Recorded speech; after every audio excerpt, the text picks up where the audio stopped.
perguntar ao professor Gaspar, o GE avançou aqui o legado da geração da paz, que subscreveu a coragem e a resistência. Acha que esses jovens que estão neste auditório que serão os mais velhos dos próximos 50 anos não têm este legado capaz de trazer o desenvolvimento que se deseja para Angola? Bem, a princípio eu gostaria nós devemos olhar o que é que queremos como marco desta juventude. Tem que estar definido. Eu, em particular, eu tenho estado a dizer, para mim só vão me sentir bem quando o MPLA sair do poder. Porque eu nasci a ver o MPLA no poder e a criar, quer dizer, tudo da forma errada. E que a solução de tudo nós conhecemos, é só ter a saída desse partido. Então eu acho que quando ele sair eu vou sentir-me satisfeito e vou dizer que a minha geração conseguiu tirar aquele que antigamente já conseguiu alcançar o seu objetivo. Porque o objetivo do MPLA já foi alcançado e ele já não teve os próximos planos. De lá para cá só tem-nos arrastado para o aprendizado dele de governação e que nunca se enquadra com aquilo que as necessidades que hoje teremos. Quer dizer, se eu não lutar para ver o MPLA sair do poder, então eu estou a dizer que deixar o MPLA no poder vai maltratar amanhã os meus filhos, porque é a continuação de um vício que aprendem todos eles na mesma escola. Mas eu aqui também posso fazer referência que os jovens da minha geração têm feito muita coisa, mas infelizmente está no que eu estava a falar no princípio da minha abordagem. O governo que temos não definiu os seus objetivos em função à população que tem, ou seja, o capital humano que tem disponível. Não tem um plano de longo prazo para essas pessoas. E quando eu falo de políticas de longo prazo, é fazer como a China faz.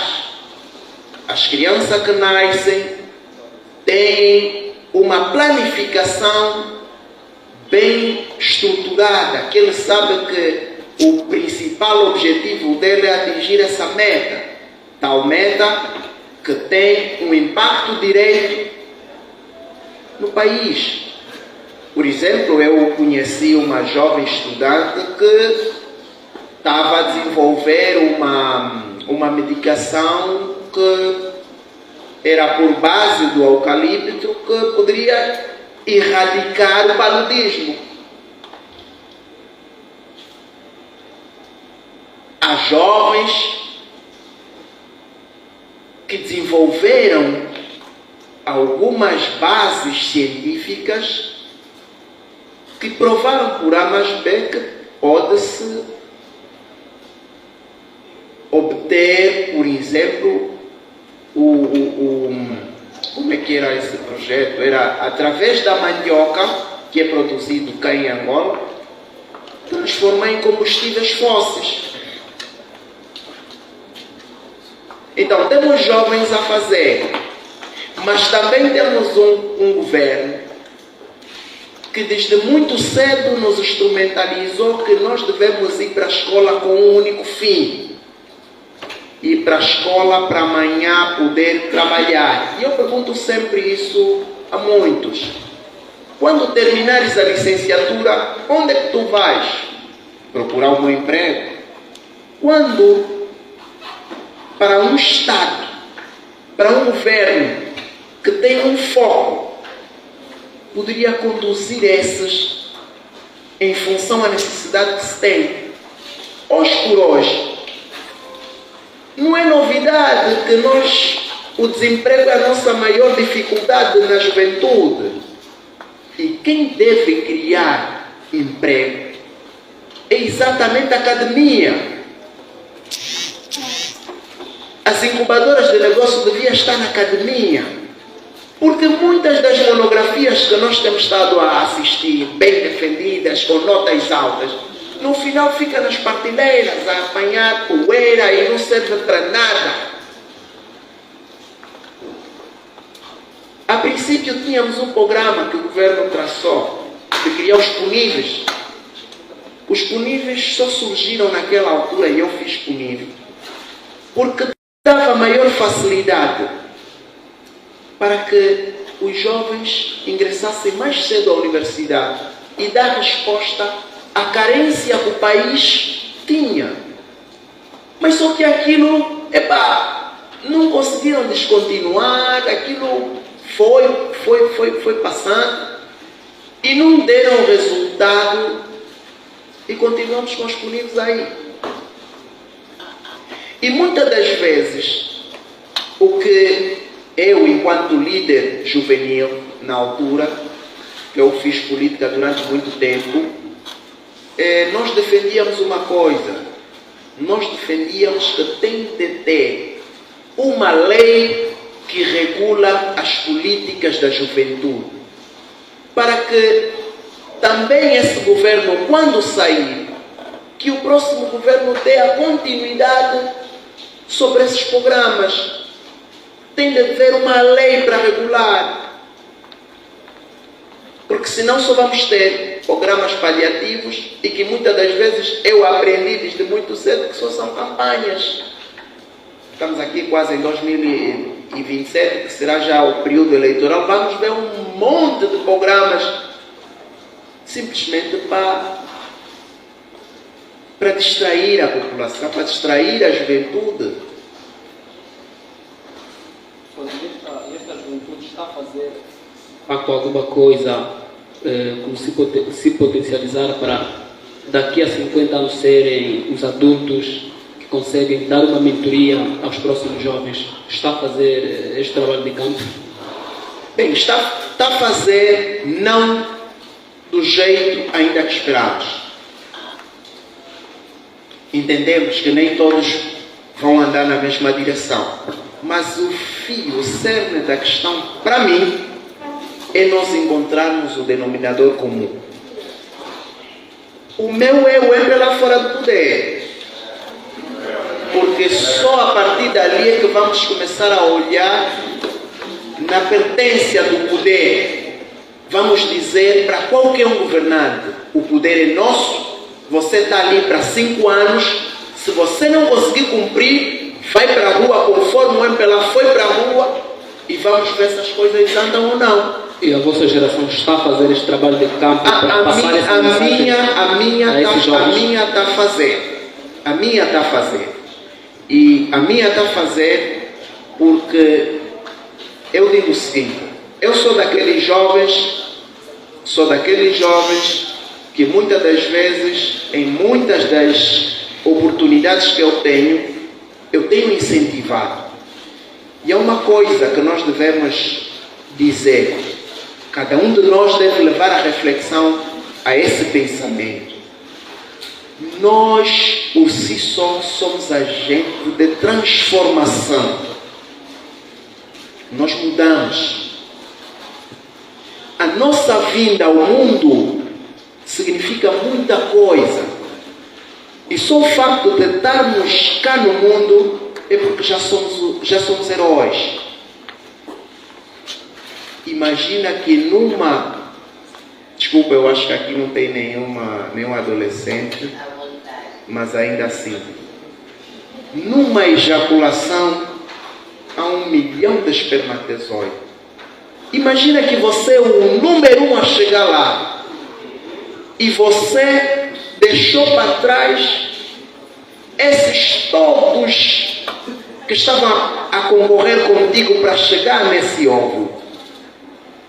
o facto de você fecundar não é porque você é o mais sortudo. É porque você tem um papel cá neste mundo. Porque senão você não pode entregar a tua vida como uma coisa qualquer. Porque deixaste para trás muitos que poderiam fazer aqui nessa terra algo diferente. Então nós somos agentes de transformação. E nós devemos levar isso em consideração. E pelo que nós vivemos hoje em Angola, nós devemos mudar o quadro dessa situação. Isso passa por nós não medirmos esforço para que o nosso compromisso seja efetivado. É necessário coragem, é necessário determinação.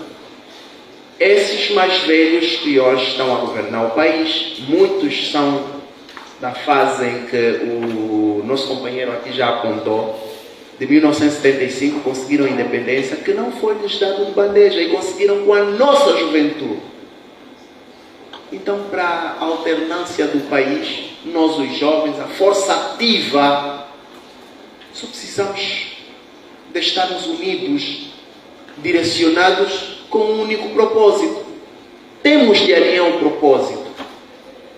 Estabelecendo o propósito, vamos conseguir nos direcionar para os marcos do desenvolvimento do nosso país. Já volto. Porque uma das grandes enfermidades do nosso país está na corrupção. A corrupção tem gerado e tem mutilado muito o nosso país. Há hospitais que não tem absolutamente nada, só tem a única coisa, o letreiro, hospital. Eu fui uma vez no Kwanza Sul, eu estava me sentindo muito mal. Eu disse, olha, eu acho que aqui não vou conseguir mais. Me levem para o hospital porque eu preciso de fazer uma intervenção agora, porque eu não estou a conseguir. No Kwanza Sul. E sabe o que aconteceu? A única coisa que houve é que a moça meteu-me a mão na testa, pegou e disse, está com muito afeto. Pesa ainda. Pesei. Disse, olha, vamos lhe passar uma receita. Eu disse, só? Disse, olha, aqui não temos muita coisa, mas pelo peso e pela temperatura, só podemos ajudar com isso, mas pedimos que voltas para Luanda mais rápido para ver se consegue fazer uma intervenção. Essa é a realidade. Imagina para aquele indivíduo que não consegue vir para aqui. Então, já, professor, então, isso é fruto da corrupção, do roubo desenfreado. Muitas das vezes nós vamos buscar empréstimos que todos nós é que vamos pagar, em detrimento às receitas que são dos impostos. Sobretudo a geração dos próximos 50 anos. Sim, e que essa gente rouba sem piedade. Professor, permita-me só questionar também a Geo Freitas. Qual é a responsabilidade dos partidos políticos na construção ou na preparação desses jovens que queremos nos próximos 50 anos? Partidos políticos. Bem, aproveitar e saudar aqui os líderes dos braços da UNITA, que é a Jura, e do PRS, é isso, né? A JUS. Muito boa tarde, bem-vindos, distintos líderes juvenis. Não sei, em regra, não costumo ver os líderes da JMP lá. Não sei se vocês é que não têm o hábito de os convidar. Não, o convite foi feito para todos. Eles é que não vêm. Infelizmente. Se calhar também é a vossa sorte, porque da última vez que eles vieram na Catumbela, sabotaram a nossa atividade, eu e o falecido deputado Monteiro Elisa. Então, se calhar é para um bem maior. Na verdade, antes de eu responder essa questão da responsabilidade dos partidos políticos, eu queria fazer aqui um recuo e uma ligação que disse o doutor sobre a responsabilidade da juventude, depois da minha nota introdutória. É importante dizer que, e isso até vou usar palavras na ressaca da visita do Papa, vou usar dois pensamentos dos Papas. Né? O Bento XVI, não, na altura, o Leão é o atual. Papa Francisco. O Papa Francisco disse: onde há jovens deve haver barulho. Nessa linguagem mesmo. Onde há jovens deve haver barulho. Ele disse: eu gosto de ficar com a juventude porque a juventude é inconformada. A juventude questiona, a juventude não aceita de ânimo leve. Esse é o primeiro passo para mudarmos. É o que o professor disse. É primeiro uma inquietude de lá de dentro. Você tem que dizer que não, eu com isso não concordo. Esse é o primeiro passo. E agora o Leão, né, que veio aqui, disse que os jovens não caiam no conformismo. Foi a palavra dele na missa do jubileu. Não caiam no conformismo. Mas nós, os jovens, quais são as nossas expressões hoje? Esse país tem dono. Isso já não muda. Isso é Angola. Isso são expressões de conformismo que vos foram incutidos por alguém que quer que a situação se mantenha como está. E vocês estão a ser vítimas desse sistema. Eu não gosto de ser absolutista e dizer que vocês jovens não fazem nada, são autistas de nível 6, são preguiçosos. Não é verdade. Não é verdade. Há jovens, e o professor disse bem, e também o doutor explicou aqui alguns exemplos, há jovens a fazerem algumas coisas. Mas o rácio me diz que nós estamos mais aquém do que devíamos fazer. Porque naquela altura, essa geração que eu fiz referência, de 40, 50, 60, 70, até 2000 e pouco, em 1975 a população de Angola era cerca de 6 a 7 milhões de pessoas. 6 a 7 milhões de pessoas, não mais do que isso. O que estamos a dizer que nós somos hoje quase 7 vezes mais. Quase. Eu não confio nos dados do censo, por isso nunca falo com certeza. Eu sei que não. Somos muitos, não contados. Então nós somos 6 vezes mais do que a população daquela altura. O que quer dizer que a juventude é também, no mínimo, 6 vezes mais do que a juventude naquela altura. Então nós estaríamos a fazer, 10 vezes mais. Não só pela quantidade, pela questão numérica, mas pelos meios disponíveis. Para lá de sermos muitos, nós temos mais recursos do que o que eles tiveram naquela altura. O mais velho disse que naquele tempo eles estudavam com relâmpago. Quando vinha o relâmpago, ele lê 2 linhas porque não havia luz geral. Estás a ver? Mas diziam, os pais falam, né? Tinham que atravessar rios para ir estudar e tal. Esperar quando o jacaré vai almoçar, você aproveita a passar. Quando ele está aí, você não passa. Com esses exageros todos, estamos a dizer que eles tiveram mais dificuldades para fazer coisas em relação à população de hoje. Os meus filhos estudam desde a iniciação, desde a creche, em escolas privadas, com rigor, com lanches, com transporte. Estás a perceber? Eu não aceito que faça menos do que eu, que fazia 3 quilômetros para ir, 3 quilômetros para voltar, para estudar com uma mochila bem pesada nas costas e uma lata, um banco na cabeça. Não temos critério de comparação. A juventude atual deve fazer mais do que aqueles. 10 vezes mais no mínimo. Mas me parece que estamos um pouquinho aquém. Por quê? Vejamos. E Agostinho Neto tem uma frase que diz que a gente já não espera, e eu queria chamar aqui a atenção, porque ele está a dizer o que é que essa juventude vai fazer nos próximos 50 anos. Não, é longe, vocês é agora. Aqui ninguém vai viver mais 50 anos bem. Depois de 30 anos do vosso quarto só vai cheirar bálsamo, como diz o Francisco Teixeira. Não é isso? Não, a nossa esperança de vida é curta. A própria Bíblia, quem é cristão aqui sabe que a Bíblia diz que o limite de vida do homem é 70 anos. Mais do que isso são dores. E o próprio censo, os nossos dados, a nossa esperança de vida é muito curta. Então, se eu vos falar daqui a 50 anos, vocês ainda vão se conformar, mas vão falar, temos tempo. Não tem tempo. É agora. Vocês já não devem esperar, dizia Agostinho Neto, vocês são a juventude de quem se espera. Agora, se já não devemos esperar, temos que materializar. O que é que acontece aqui? Agora aqui já é ciência. Nós temos que definir um objetivo.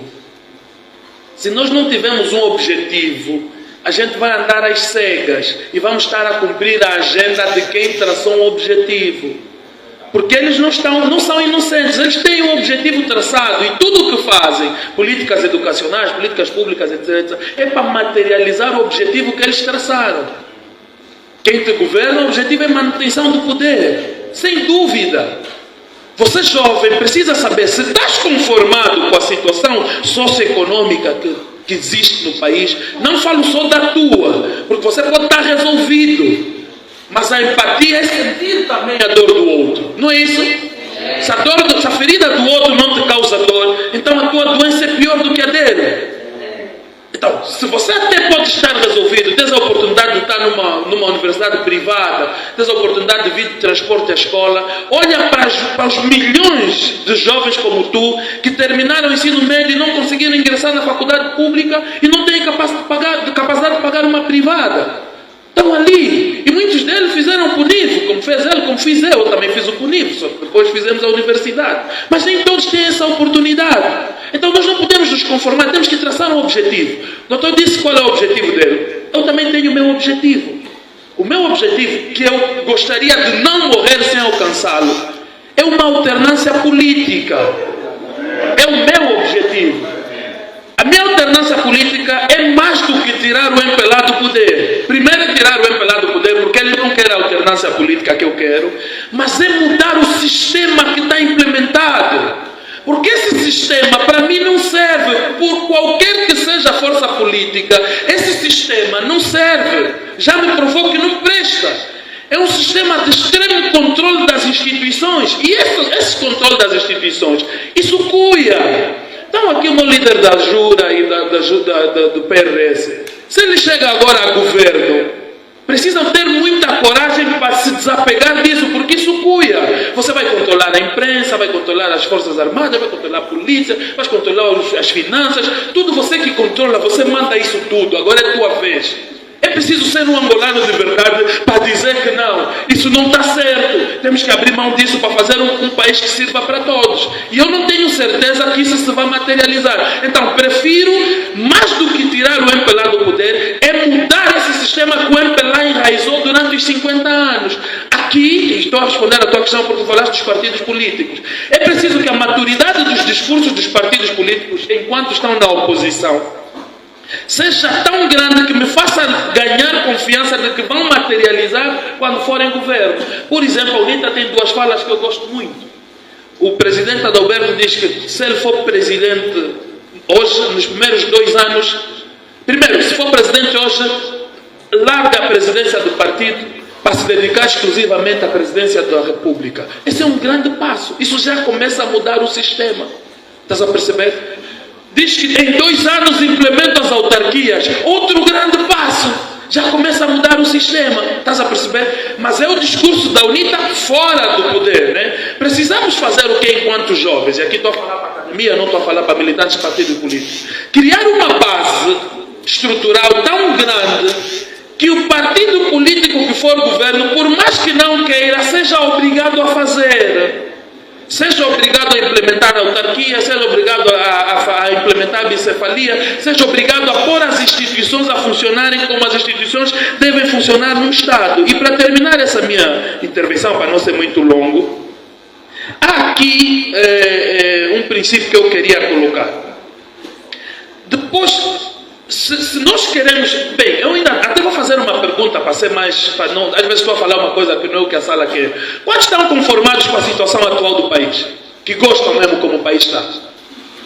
Ah, obrigado. Então faz sentido o que eu estou a falar.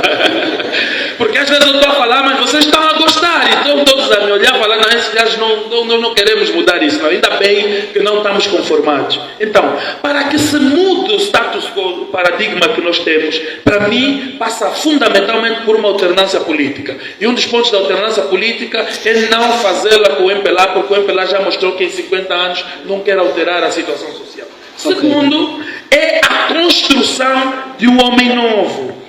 Há um princípio que se diz, né? Muita gente diz que não, nós herdamos esse país dos mais velhos. Eu não gosto muito de ver isso, que nós herdamos. Eu prefiro a narrativa que diz que nós pegamos emprestado esse país das futuras gerações. Se você herdou, você atira a culpa a quem te deu o país assim. Se você pegou emprestado, você tem a responsabilidade de fazer de tudo para entregar à próxima geração um país um pouquinho melhor do que você tem agora. Esse é um princípio que eu tenho e eu sustento. Então, nessa de que precisamos fazer o país um pouquinho melhor, Nós precisamos criar o homem novo. Até o nosso hino Construímos no trabalho um homem novo. no hino fala muitas coisas, algumas erradas, outras certas, mas não se materializa.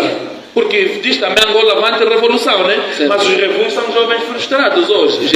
Esse é Já voltamos. Sim, não, só mesmo a terminar. Na construção do homem novo, há pilares: educação, instrução, ensino. Se a educação falhar, tudo o resto desmorona. Mais lá à frente eu vou dizer mais ou menos como a educação está talhada para manter o status quo, e nós precisamos trazer uma alternativa ao sistema de educação que eles não têm de manutenção, para trazer uma revolução. Os jovens têm que fazer, que é segundo o Papa, têm que fazer barulho. E um barulho organizado. Se a juventude não faz barulho, essa juventude para mim não serve. Nós precisamos trazer vias alternativas para mudar o paradigma que eles implementaram, porque lhes deixa confortável, para conseguirmos construir um mundo que vamos entregar às próximas gerações um pouquinho melhor do que a que pegamos das gerações passadas. Ok, vamos permitir que a juventude converse com os nossos preletores. Sim, muito breve, por favor. Depois vamos permitir que o autor também faça perguntas. Depois vamos voltar. Ainda nesta senda, eu queria reforçar a questão da inquietude.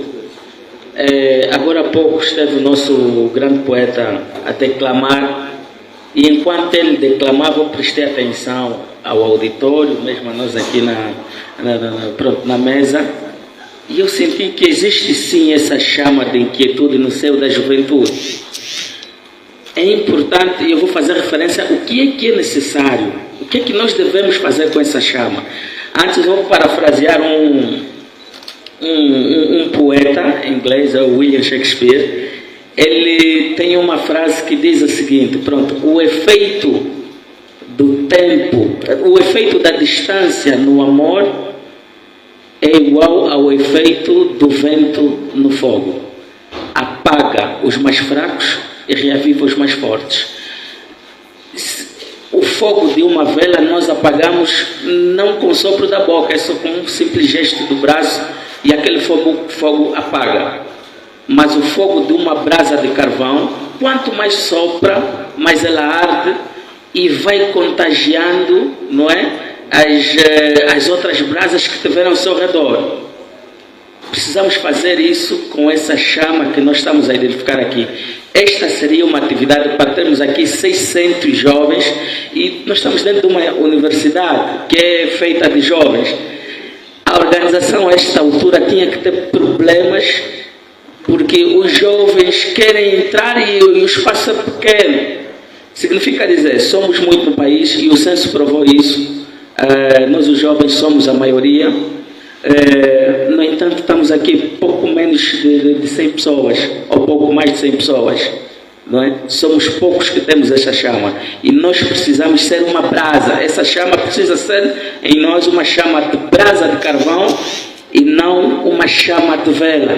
Nós, quando sairmos daqui, aonde formos, no serviço, na escola, na igreja, a nossa chama tem que queimar os outros, tem que acender os outros.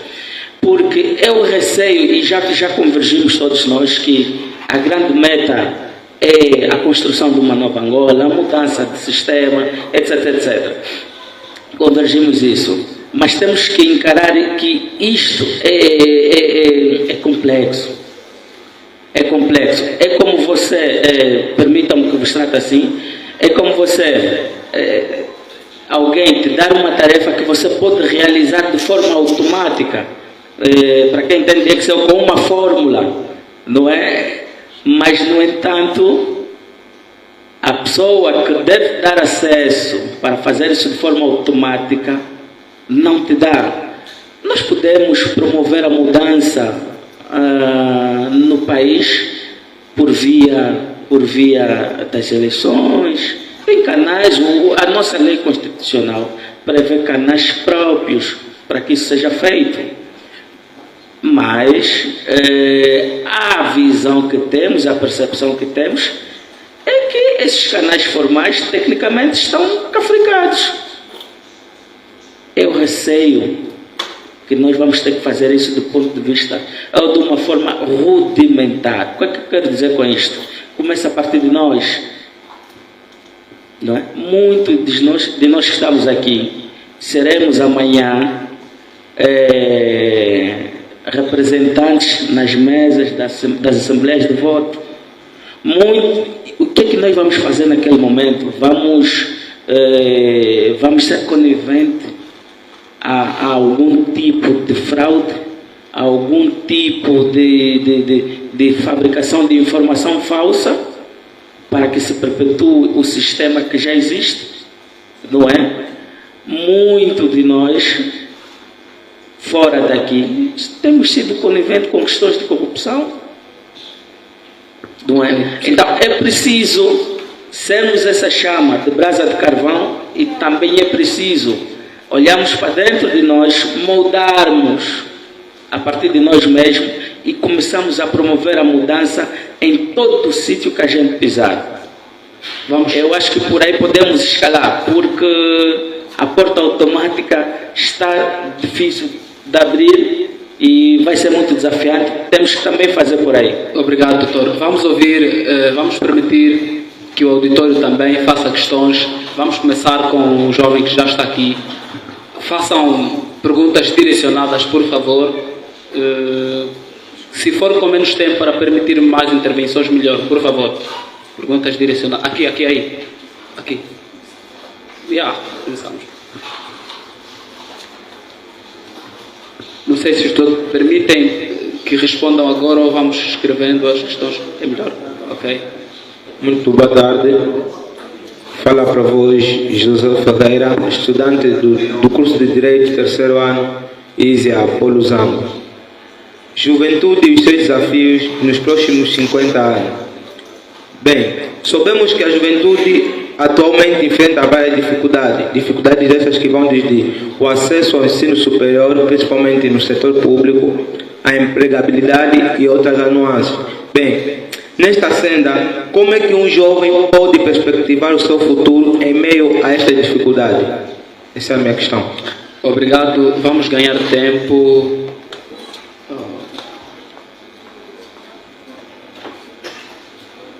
Boa tarde. Eu gostaria de saber dos preletores lá em frente, né? O Dr. Jael, o professor Jael, fez a divisão aqui das gerações e enquanto fazia as divisões eu consegui notar que a geração de 2000 a 2025 é liderada pela geração de 1975. O que me veio a questão, não será esse nosso maior problema? Ok. Obrigado, poeta. Então queria que argumentassem sobre isso. Obrigado, poeta. Vamos permitir mais intervenções.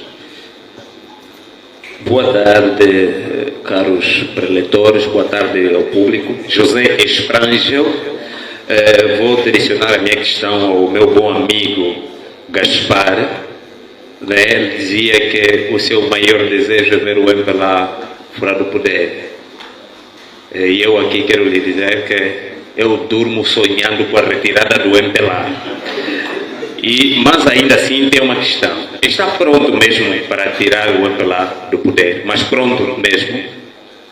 E a outra questão vai para o público.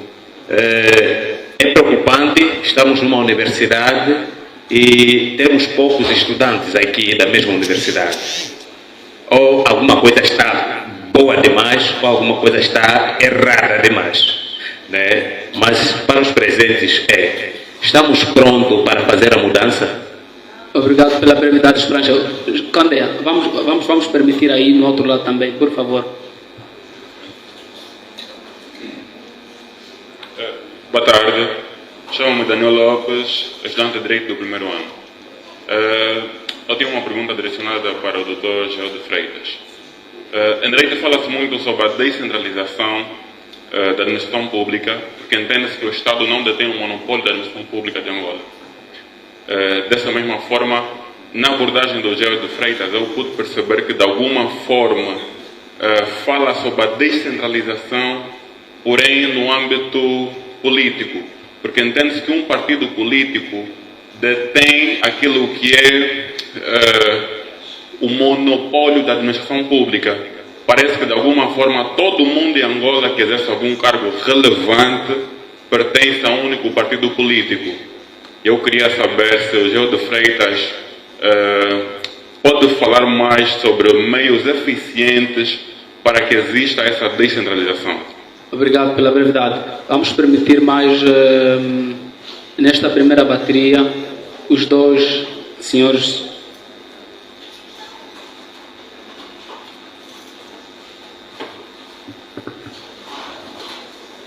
Ok. Antes de mais, saudações à mesa e auditório. Luciano Matamba, meu nome, Associação Tijuca de Angola. Começaria por dizer, aqui mencionou-se da questão do conformismo, os novos heróis, e referiu-se muito à questão da juventude de 2000 a 2025. Mas antes, porém, o Joel fazia referência, e muito bem, sobre a década de 50, 70, 60. Há um porém, essa geração que lutou antes e durante a independência é resultado também de um sistema cultural muito forte.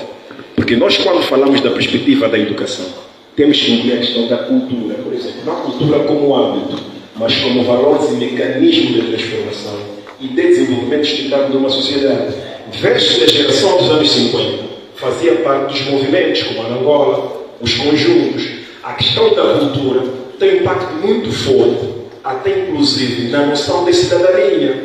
Porque se nós olharmos para o outro lado do mapa geográfico e recuarmos na história e lermos a questão do Renascimento, vamos ver que o impacto das artes teve uma influência muito forte na forma de pensar do homem novo.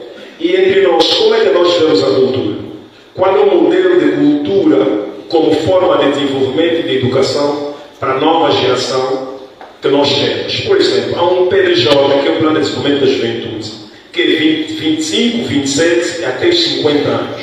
Qual é o impacto que esse plano que o governo adotou na vida da juventude, por exemplo? A minha geração paternal, que é de 80, foi a geração que mais deu título neste país, ok? Do ponto de vista desportivo, foi a geração que melhor fez arte, e toda essa geração viu outro movimento, sobretudo a nível do movimento hip-hop, que depois de muito migraram para o ativismo que hoje está a sustentar os movimentos que andam na rua. E como é que nós estamos a nível das comunidades? Os campos todos fechados, não há espaço de interação cultural, mesmo a nível aqui da universidade. Os estudantes, do ponto de vista cultural, da prática da arte, o que é que fazem? Zero, falou-se da ciência. Quando o investimento que se faz a nível da academia, e o Gaspar falou da jovem que tinha um projeto de investigação científica, a questão da sustentabilidade. Quem é que deu valor a ela? Ninguém. Então, pronto, o modelo que nós vemos hoje de controle, de estrutura, para a manutenção do poder, via deseducação. É só isso. Muito bem. Obrigado. Vamos pedir brevidade, por favor. Vamos pedir brevidade. E, perdão, duas senhoras, vamos permitir duas senhoras façam questões ou alguma intervenção. Ok, muito boa tarde a todos. Chamo-me Afonso Paulo, sou estudante de Direito. Sim, sou estudante de Direito e as abordagens do doutor Gaspar e do doutor Genier abordaram muito sobre o conformismo na juventude e creio que basearam-se mais no contexto da cidade capital. Então, onde é que está a minha questão? A minha questão encontra-se no sentido de que, como é que, ou seja, na perspectiva dos doutores, acham que os jovens das outras províncias, das 21 províncias, daquilo que é Angola, pensam da mesma forma que os nossos jovens, e a melhor forma de trazer mudança não seria impactando a maior parte da juventude, não só uma juventude capital, porque o entendimento que eu tenho e a vivência que eu tenho presenciado é que os jovens falam, manifestam-se, mas quando chega a hora de uma prática efusiva e entrar em ação, algumas coisas eles intimidam.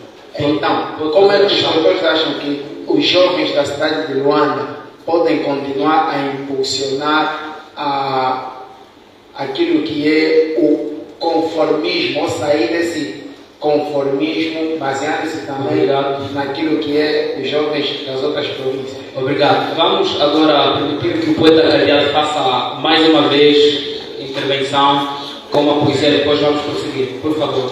Depois vamos prosseguir.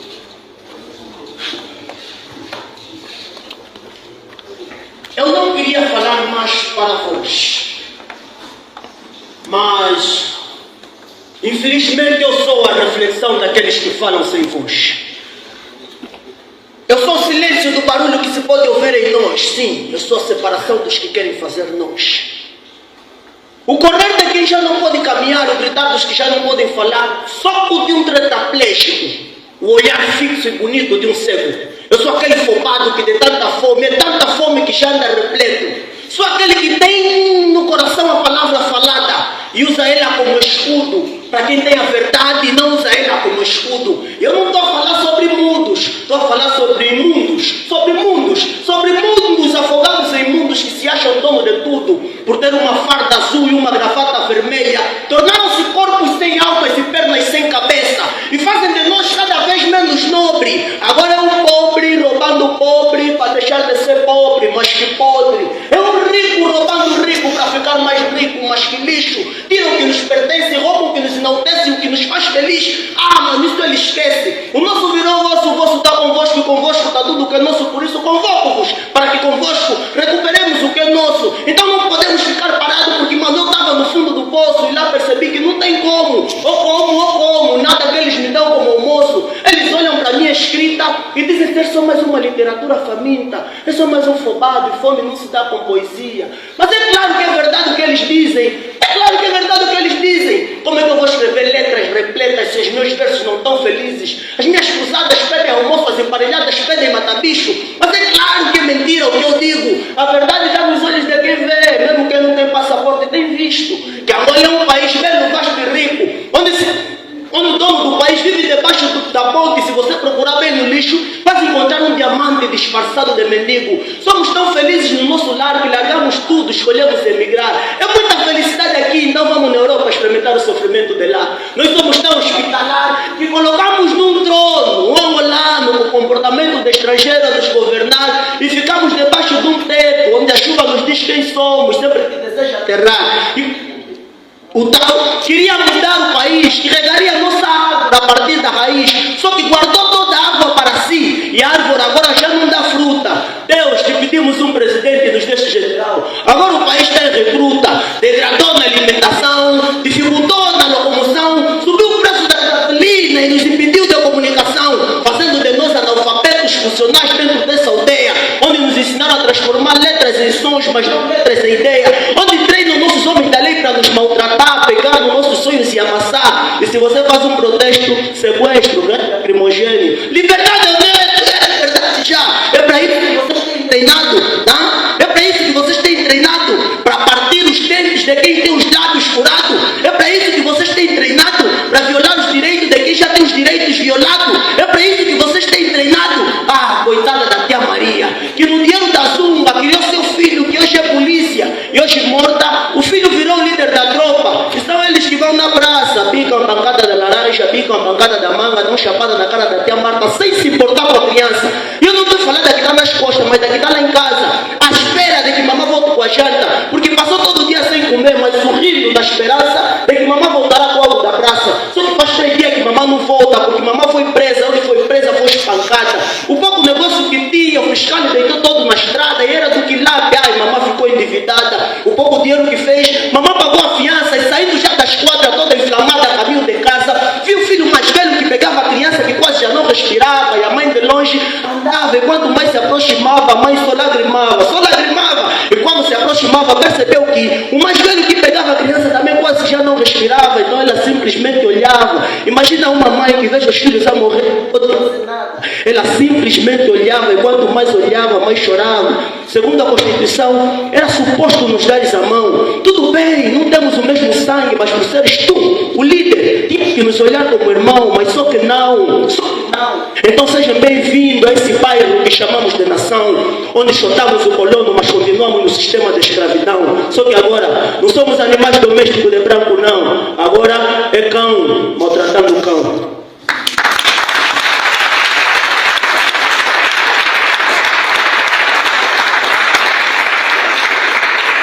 Outra vez, muito obrigado, poeta Cadeado, por esta brilhante apresentação. Vamos permitir outra vez o músico Johnson também nos brindar com a sua canção outra vez. Reforçar que o MEIA é uma organização que defende os direitos e os interesses dos estudantes. Aos membros, dizer que estamos com a agenda para os dias 1 e 2 do próximo mês, o seminário de capacitação dos membros com o professor Albino Paquice, o professor Vítor Barbosa e também o jovem Zola Álvaro, um seminário de capacitação com os membros. Está preparado, Johnson?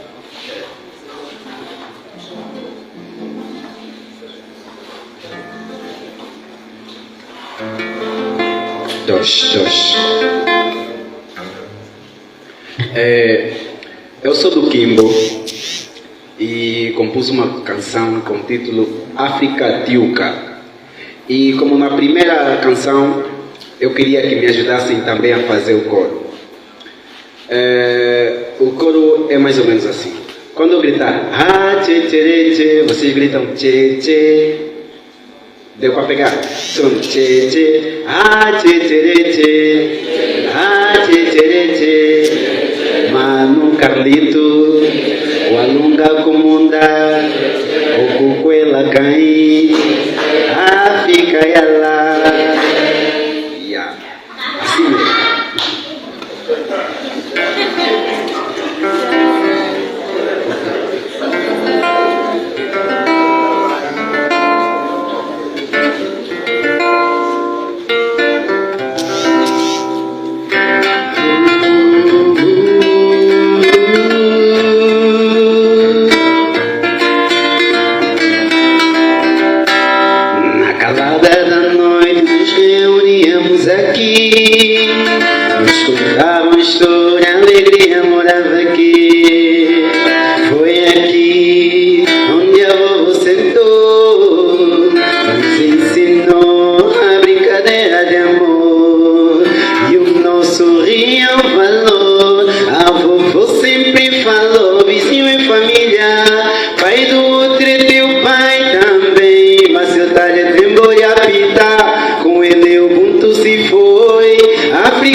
Asa Sul, da Gabela, canta muito.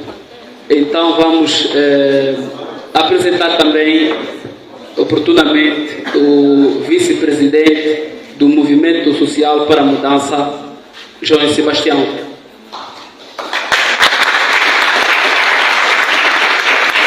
O MEI agradece pela vossa presença. Vamos aqui às questões, vamos responder. Podemos começar com o professor Gaspar.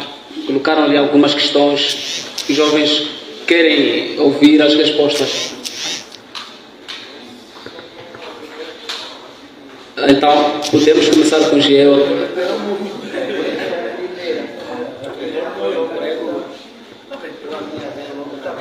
Ok. Bem, vamos tentar ser telegráficos, porque o tempo já não está a nosso favor. Vou tentar, talvez, acumular algumas também. Agradecer a intervenção de todos, mesmo. Gostaria de ter mais intervenções femininas, ou ter intervenções femininas. Estão em bom número na sala, é aceitável. Mas, teremos, né? Ok, ainda bem. Mais do que uma. As mulheres têm mesmo de falar. Eu gosto quando as mulheres estão na linha da frente. Se vocês repararem, até na manifestação, a polícia pensa 2 vezes antes de bater uma mulher. Mas nos homens nem precisa pensar, ele já vai te bater. As mulheres precisam também escrever o seu nome. Como o jovem pode perspectivar o seu futuro em meio a tantas dificuldades? Não perguntou taxativamente assim, mas eu fiz o resumo ao apontar. Em meio a tantas dificuldades, esse é o ponto. Eu fiz um recuo histórico e contei aqui o que os outros jovens fizeram nos outros tempos. E isso vou juntar à pergunta que diz que esta atual geração é liderada pela geração de 70, que são os dirigentes hoje, não é? E talvez são eles que, entendi assim, na perspectiva de que são eles que estão a pôr entrave para o desenvolvimento da juventude. Percebamos uma coisa. A juventude que eu disse que hoje são heróis, que têm os nomes nas ruas e nas escolas, etc. O contexto deles não foi fácil para se tornarem heróis. Esqueçam isso. Não foi fácil. Para fazer um herói, você precisa ter um contexto, uma oportunidade e coragem. O contexto que os heróis para a independência foi a colonização. Eles estavam no tempo da colonização portuguesa. A oportunidade é que estavam no palco, no teatro onde estava a se desenrolar esse fenômeno. Porque os que estavam no interior podiam ter vontade, estavam no mesmo contexto, podiam ter coragem, mas não estando onde está a se desenrolar, não tinham como seu nome estar escrito nos anais. Vocês hoje têm o contexto, têm o palco, não sei se têm a coragem.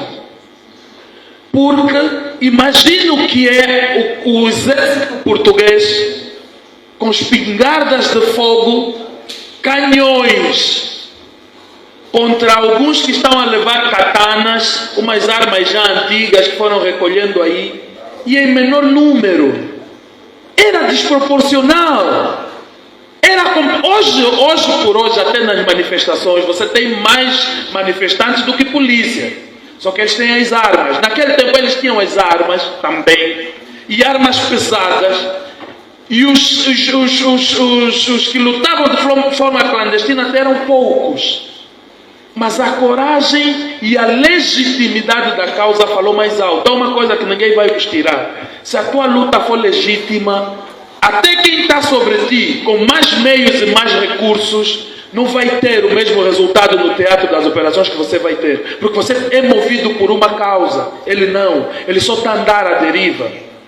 É isso que trouxe a independência. Não era a proporcionalidade de forças, não. Era mesmo a coragem dos nossos homens, mas a causa. A independência era uma causa que tínhamos que alcançar. Ou morríamos ou alcançávamos. Não havia outro caminho. Por isso é que eu vos disse, defina um objetivo. E esse objetivo é a causa sobre a qual vocês vão lutar até alcançarem. Ou se morre ou se alcança. Sabem, tem um princípio desse. Quando uma causa justa, um herói, quando você começa uma revolução, ou você morre ou você triunfa. Não se desiste no meio de uma revolução. O que eu vejo aqui é que a juventude hoje ainda não tem uma causa definida. E arranja essas desculpas para não definir a causa. Porque se você define a causa e abraças a causa, ou você morre ou você triunfa. É assim que se faz.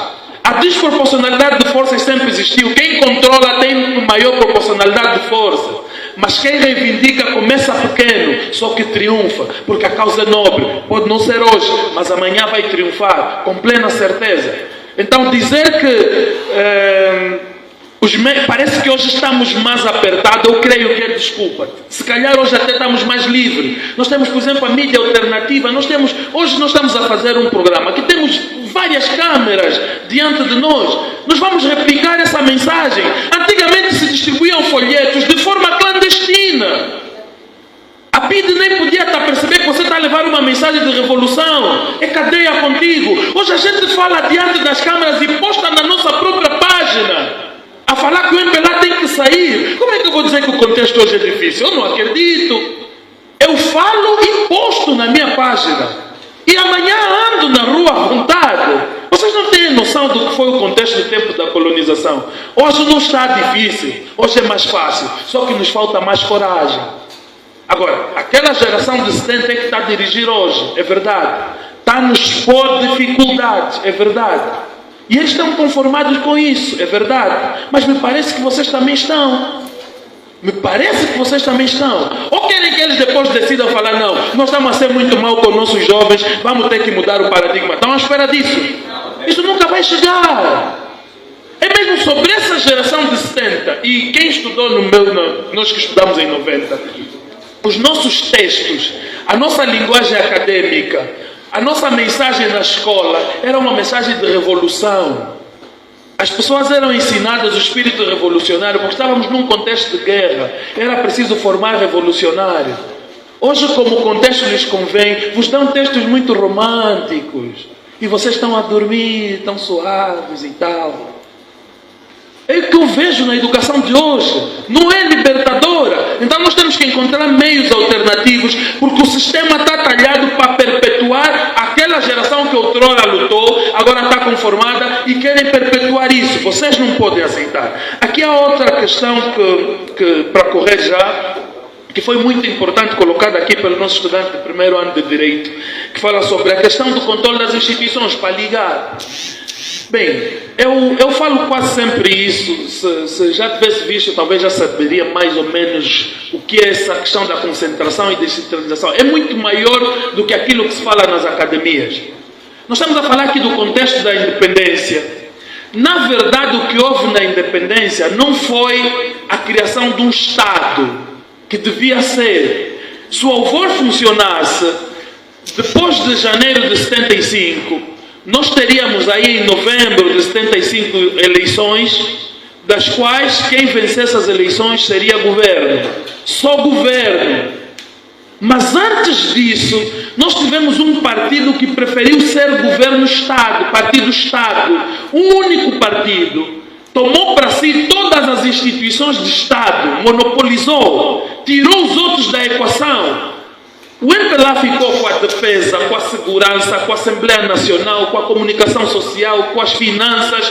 Tudo que era de Estado passou para a esfera do partido político. Depois de um tempo, 16 anos depois de resistência da UNITA, veio o multipartidarismo. Só que não foi a devolução de todas as instituições para a esfera de Estado. Não aconteceu isso. Só aconteceu o quê? Vamos aceitar mais alguns partidos, vamos partilhar a Assembleia Nacional e mais uma outra instituição. Mas, no fundo, o mesmo partido-Estado de 75 a 91 continua a controlar as instituições. É por isso que eu disse aqui que não vai existir desconcentração ou descentralização com esse mesmo partido. Porque ele sente-se confortável nesse modelo de controle das instituições. O primeiro caminho para reconciliarmos o país de fato, que eu até acho que é mais conciliar do que reconciliar, porque nunca tivemos efetivamente conciliados, é devolver à esfera do Estado aquilo que é de Estado. Os hospitais é de Estado, a justiça é de Estado, a imprensa é de Estado, não é de partido. Se nós conseguirmos esse exercício de devolvermos à esfera de Estado aquilo que é de Estado, o partido político que for governo só vai ser mesmo governo. Não vai ser mais partido-Estado. Por isso é que eu dei aqui o exemplo que qualquer partido que for governo em 2027 vai encontrar ainda esse modelo que controla todas as instituições. E cuia!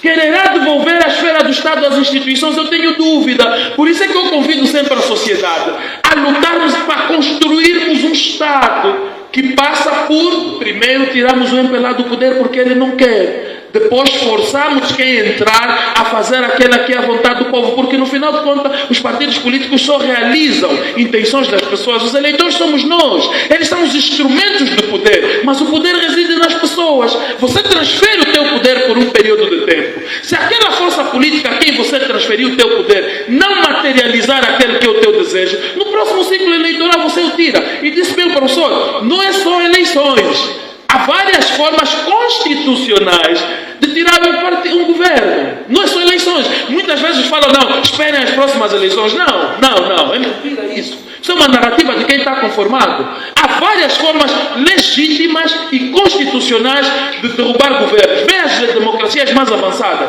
Há quem governa um ano, depois demite-se, demitem o governo, convocam novas eleições. Isso é normal, isso não é uma coisa que nos deve assustar. Mas infelizmente aqui, quando você fala mesmo de sair antes das eleições, pensa já que é guerra, começa já a vos falar que vocês são arruaceiros. Esse é um discurso de quem está confortável na posição. E para terminar aqui, houve uma intervenção do nosso colega lá ao fundo que gostei muito, sobre os valores culturais de um povo, que de facto é onde vai residir, é a base da sua força, é onde vai residir a sua força. E é o que eu estou aqui a dizer, até porque isso junta-se muito, e estou já aqui a dizer ao meu colega, passou-me agora, que falou sobre a juventude. Não, eu não falo da juventude de Luanda, eu até conheço pouco a juventude de Luanda. Eu conheço pelo menos 14 das 21 províncias de Angola, conheço. E se a juventude que eu conheço bem é a juventude do Ambo, do Bié e talvez do Benguela em terceiro lugar. Luanda é a quarta praça que eu melhor conheço. O Ambo a primeira, Bié a segunda, Benguela a terceira, Luanda é a quarta praça que eu melhor conheço. E para quem conhece 14 das 21, são 2/3, eu acho que tenho legitimidade para tentar generalizar mais ou menos o comportamento da juventude da Angola. Agora tenho um desafio de conhecer mais a juventude do Norte e do Leste. São os dois blocos que faltam. Mas eu posso dizer que conheço um pouco do comportamento da juventude da Angola. E há uma coisa, os valores culturais que se falam, mano, é preciso termos uma perspectiva do que é juntar os nossos valores culturais às nossas intenções políticas. Porque se bem conhece, o povo do Leste e do Norte ainda tem os valores culturais muito fortes. Mas o MPLA também está a brincar lá. Estás a ver? Ainda tem. Aqui em Luanda que dizemos que mataram a cultura, é onde tiveram o melhor resultado eleitoral contra o MPLA nas últimas eleições. O Norte e o Leste, com exceção de Cabinda, que aquele é um caso à parte, não é uma questão de problema com o MPLA, é um problema com Angola.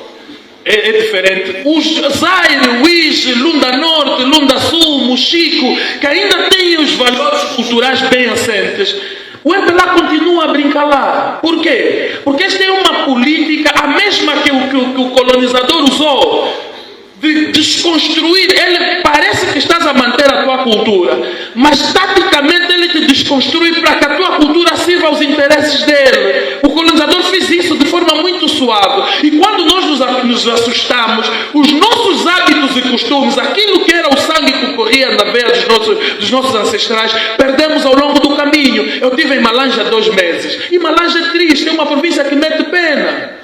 Quem é de Malange sabe. Malange é triste. E eu me dou ver uma província de guerreiros como Angola, Quiluange, Zingabande a aceitar aquela falta de respeito. Isso é descontinuidade cultural. Aquela é uma terra de guerreiros. E pacificamente o MPLA tirou o espírito de guerrear daquela juventude. Hoje todos aceitam pacificamente o que lhes é dado. Então, mais do que recuperar os nossos valores culturais, temos que saber quais são esses valores culturais. Porque muita gente transfere a ideia de que valor cultural é o carnaval, valor cultural é a nossa comida. É mais do que isso. Valor cultural é aquilo que vai dentro da tua verdadeira alma. Se você é um povo guerreiro, você é um povo guerreiro independentemente do que comes. Estás a perceber? E no final de contas, nós vamos ver que a sociedade está estruturada para nos adormecer aos poucos. O que você aprende na escola, o que passa na televisão, nós na televisão. Depois nos anos 90, 2000, quando a TPA abriu, para já só tínhamos um canal. E abria às 13, né? Primeiro tocava relógio, foi de música, depois abria. Parecia aborrecido, mas aquilo que nos ensinavam lá era coisa de valor. Tinha uma parte do desenho animado já era de guerra. Era Rambo, Bumbo, não sei o que esses mambos. Já te levantava o espírito revolucionário. Não é tipo vocês hoje que assistem Macha e o Urso, Porquinho a Peppa, não. Nós assistíamos Rambo. E vocês assistem boneco de brincar, nós assistíamos boneco de guerra. Porque convinha cultivar aquilo. Isso não é uma questão, não é alheio. Eles sabiam o que nos estavam a transmitir. Depois tínhamos o noticiário português e noticiário em línguas nacionais. Eles sabiam o que nos estavam a transmitir. Depois tínhamos um pouquinho de lá de fora, passava Trânsito, onde nos mostrava documentários sobre o mundo animal, etc. Depois nos passava um filme, à noite, uma sessão da meia-noite. Isso aqui que vocês assistiam à tarde nossa, à tarde de não sei o quê, isso nós não tínhamos. Nós, o único programa de entretenimento que tínhamos era a Janela Aberta, mas era uma coisa de educação fora de série, era mesmo educativo. Nós quase não tínhamos entretenimento. Aos domingos é que passava lá no País do Futuro, uma coisa parecida, tinha uma pedrinha aqui, no mesmo tempo, sabe? Uma vez ou outra, do resto era a mesma coisa para te educar, para te tornar homem, guerreiro de verdade. Hoje, com a televisão por satélite e internet, o que devíamos ter mais instrumentos, mais informação, mais capacitação, estamos mais burros. Infelizmente. Estamos ganhando tempo. Então, para terminar, nós temos que traçar um objetivo. Nessa parte das intervenções, nós temos que traçar um objetivo. Não vamos mais culpar que não, naquele tempo, hoje estão a nos apertar muito, os nossos mais velhos estão a nos sufocar. Pensam no que eu disse. Não é por eles já foram. É pelos que estão a vir. O nosso tema é claro. Como é que nós queremos entregar esse país para as futuras gerações? Esse é que deve ser o nosso mote. Não vamos dizer aos nossos filhos que se não fizemos nada é porque os mais velhos nos deixaram isso. Não, isso não é desculpa. Se não fizemos nada, a culpa é mesmo nossa. Porque antigamente nós falamos, não, nossos pais só tiveram casa porque quando o colono foi era só ocupar. Muita gente falam isso, era só entrar nas casas e ocupar. Mas você hoje jovem não tem casa, a culpa é porque o teu pai só ocupou e você hoje já não tem casa para ocupar. Você não sabe que a habitação é um direito constitucional. O emprego é um direito constitucional. Não sabe isso. Então os direitos quem materializa? Aquele que é seu dever fazer. O que é um direito teu? É um dever de quem te governa. Se não está a fazer, você tem que lhe exigir. Se ele não está a aceitar lhe exigir, ele tira. E vocês não fazem isso por quê? Esse aqui é o problema. É isso que eu não consigo entender na juventude de hoje. Eu percebi no primeiro bloco de intervenções, espero que no segundo seja melhor, que estamos a arranjar mais desculpas para justificar o nosso fracasso do que estamos a... Eu gostaria que as perguntas fossem o que é que podemos fazer de fato para darmos respostas pontuais, ao invés de dizer, não será que aqueles falhamos, não sei o quê. Não, vamos ainda esquecer mesmo os mais velhos. Eu já disse, pelo bem e pelo mal, eles escreveram o nome deles na história. Eles alcançaram a independência, alcançaram a democracia, alcançaram a paz. Vocês podem falar o que quiser, fizeram, está escrito. Agora nós já fizemos o quê? Absolutamente nada. Muito obrigado, professor. Vamos tomar o tempo. Tem também questões que essa juventude aguarda a vossa resposta. Eu acho que muitas já foi avançado, mas há uma que me foi feita diretamente, que é se estou preparado. Eu acho que eu já nasci preparado. Eu já nasci preparado, só me fui descobrindo. Fui me descobrindo ao longo do tempo e que eu sou daqueles que tenho dito, eu ainda vou deixar o meu marco. Eu não sei se, acho que para muitos não conhecem essa parte da minha história. Eu sou militante do Partido de Renovação Social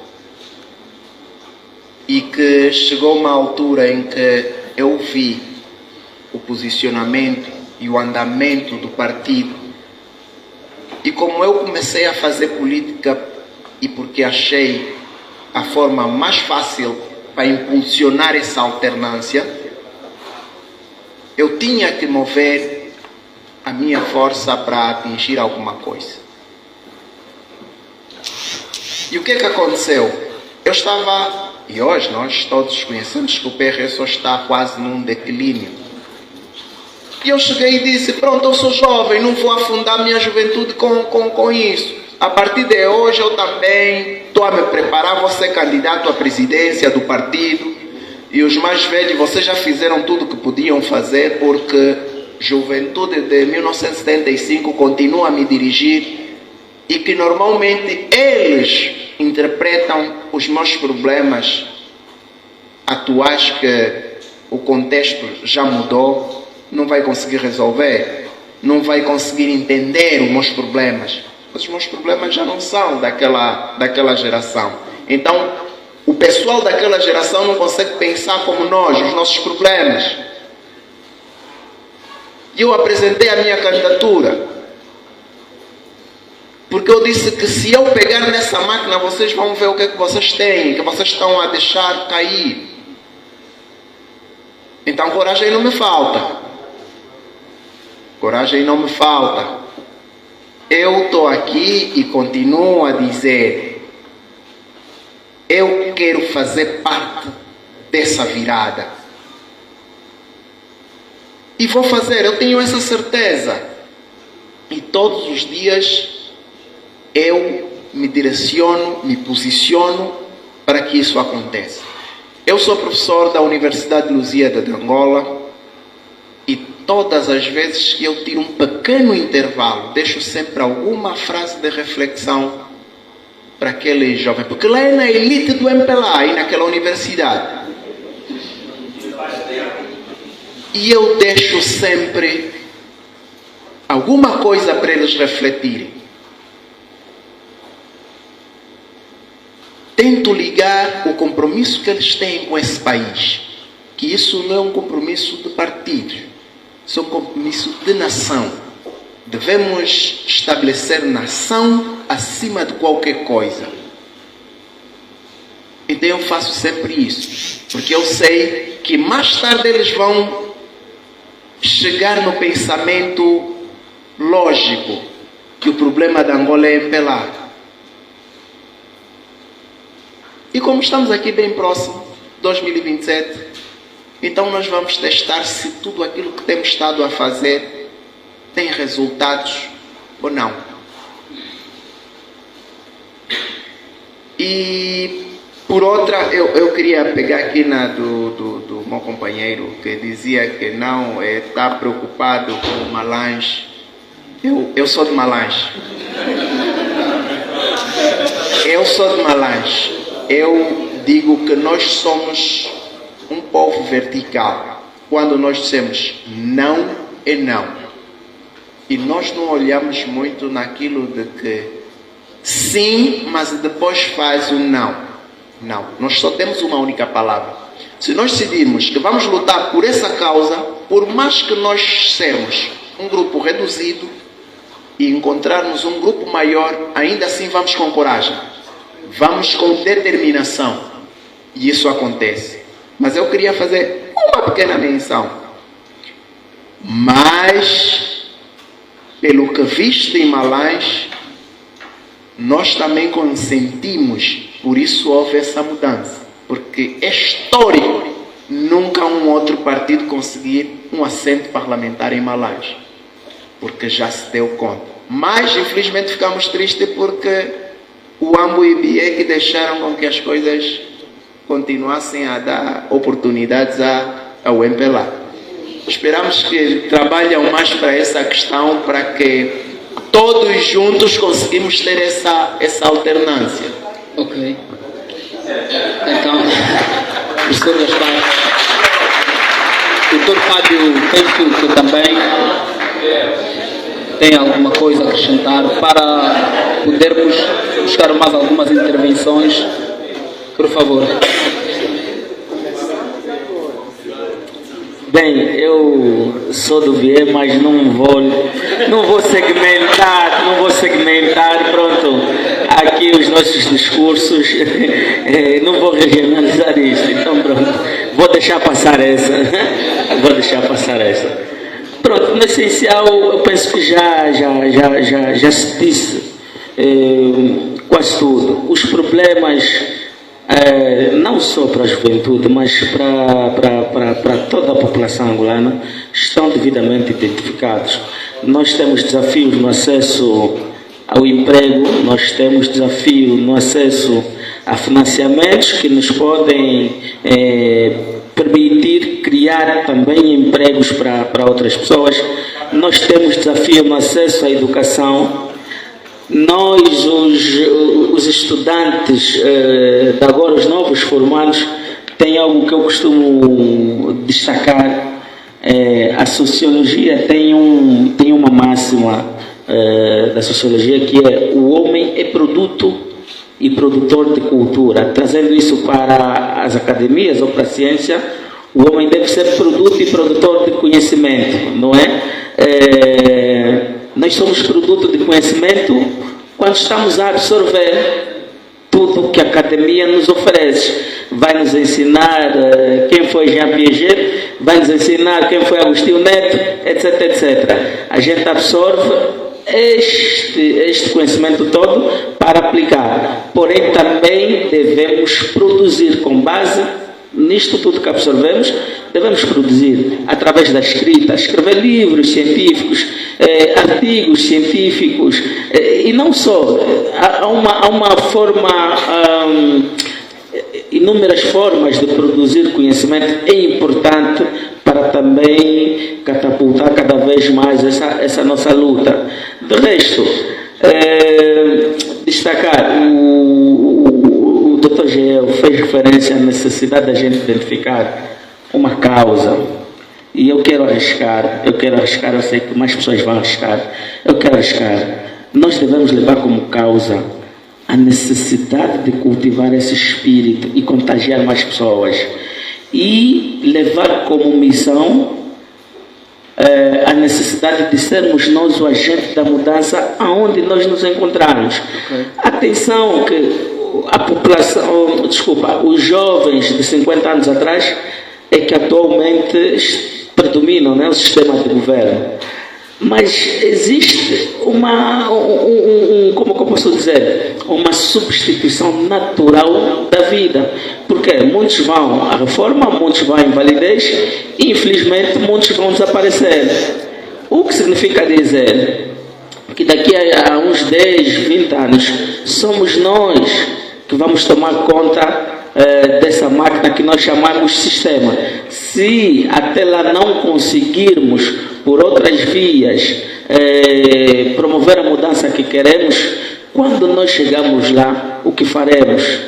É importante também, por isso já tínhamos dito, existem várias formas, né? É importante também pensarmos nesse cenário.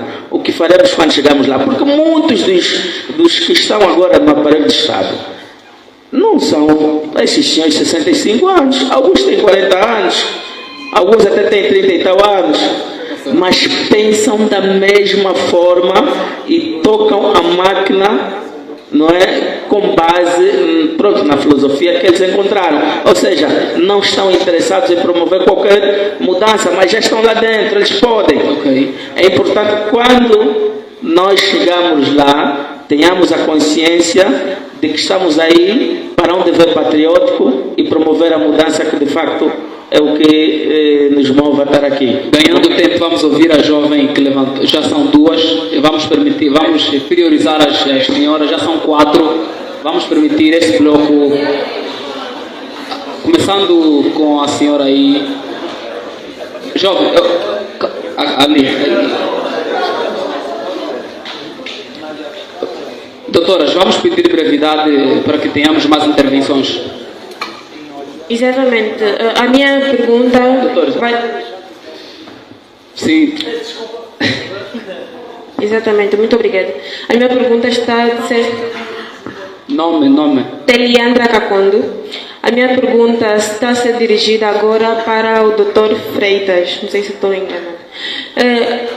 Eu acredito que não se fala de desenvolvimento sem falar de emprego. E não se pode alcançar o desenvolvimento de um país onde a maior parte das pessoas encontram-se na pobreza, se não mesmo na miséria, que é a realidade do nosso país. Ao mesmo tempo, eu acredito que o Estado não é obrigado a nos dar emprego, mas sim de promover políticas para o alcance, muitas das vezes, do primeiro emprego.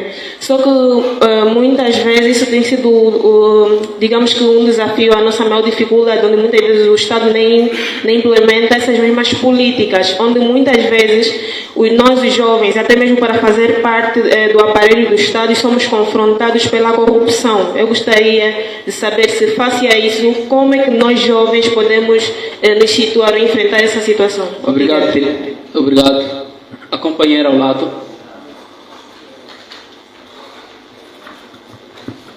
Meu nome é Mimosa de Lidionete, estudante de Direito do primeiro ano. A juventude carrega... Repita seu nome. Mimosa de Lidionete.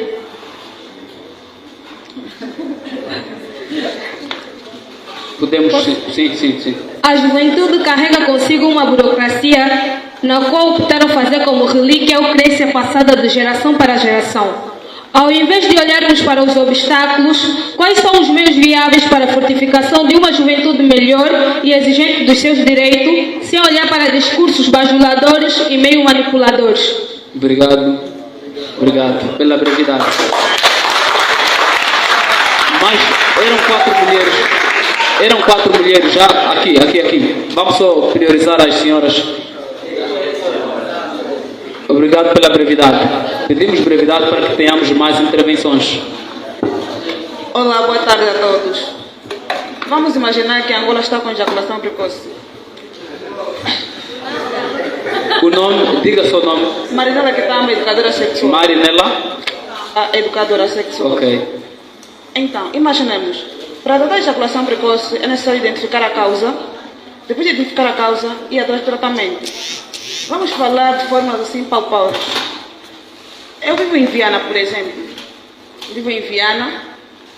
Quando vou à procura de emprego, por exemplo, deparamos com aquilo que é para ter acesso a um determinado emprego. Por exemplo, eu falo isso porque já senti isso na realidade. Você vai à procura de emprego como mulher, é deparado a corrupção a fim de ter que se envolver sexualmente com alguém, que é para conseguir emprego. Nós crescemos também, desde criança, crescemos com bonecos que nos incentivam a prostituição.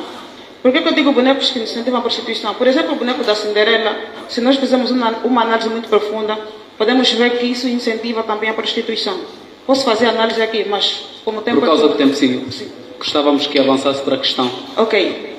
Então, eu acredito que nós devemos pensar de forma global e agir de modo local. Sendo uma jovem com muita dificuldade de acesso ao desenvolvimento pessoal e financeiro, como posso, de forma concreta, conseguir alcançar uma juventude próspera nos próximos 50 anos? Eu gostava que dirigisse alguém à próxima questão. A todos. A todos? Ok. Já não há mulheres aqui. Não, vamos avançar ainda aqui. Não, vamos descentralizar. Vamos pedir brevidade, se direcionar também facilita e é melhor. Ok, obrigada. Boa tarde a todos. Inês Kassoma, meu nome, natural da província do Kwanza Sul, infelizmente.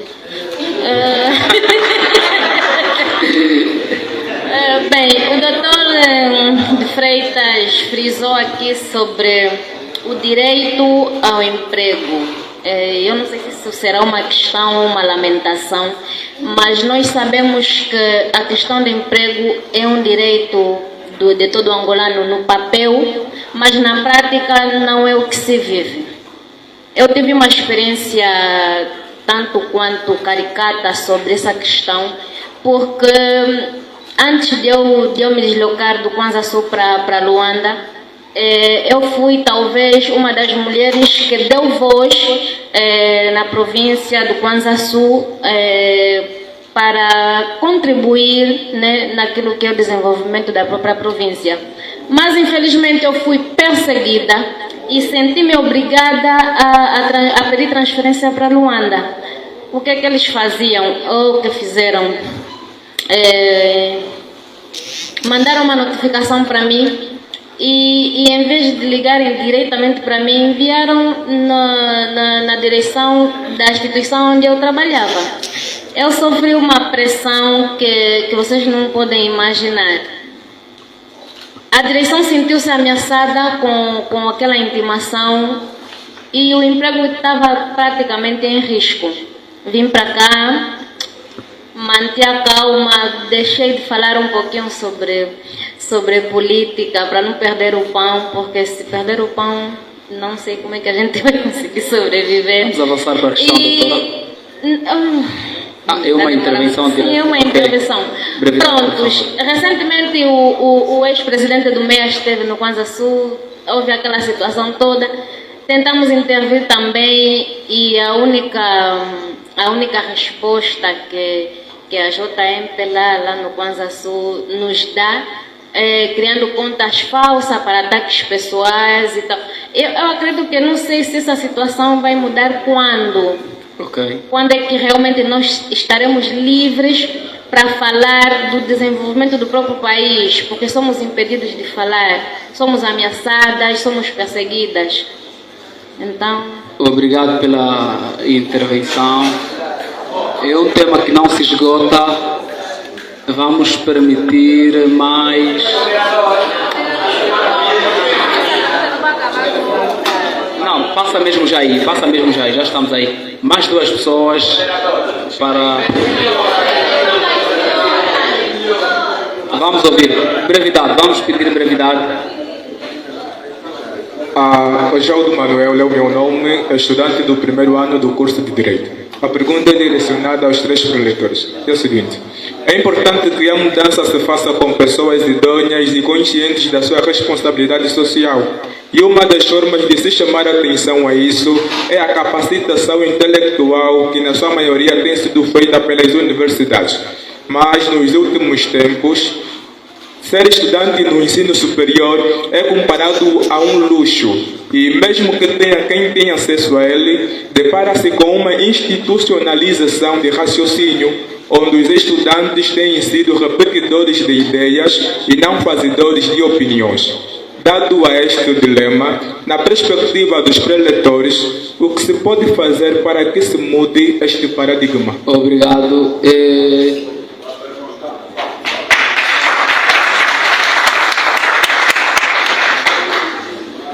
Ainda quer questionar?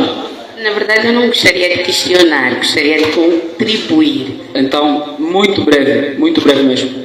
É difícil ser breve, mas vou tentar. Boa tarde a todos.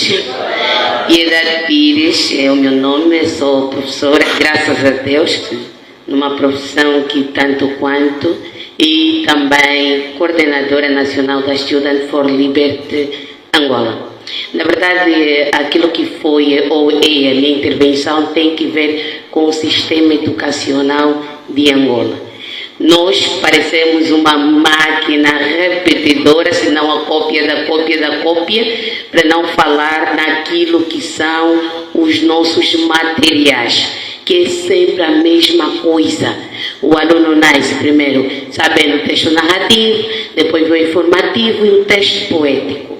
Eu, como professora, tenho levado aquilo que é o meu objetivo de um pensamento mais livre, fora da caixa, usar a literatura como terceiro espaço para poder descentralizar aquilo que são nossos pensamentos dentro da caixa.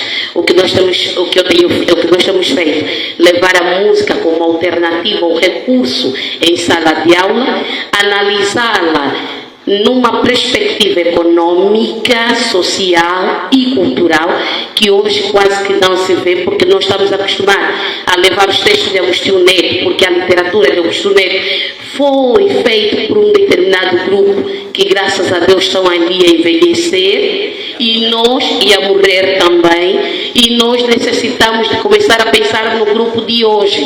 A nossa narrativa não pode ser sempre as mesmas.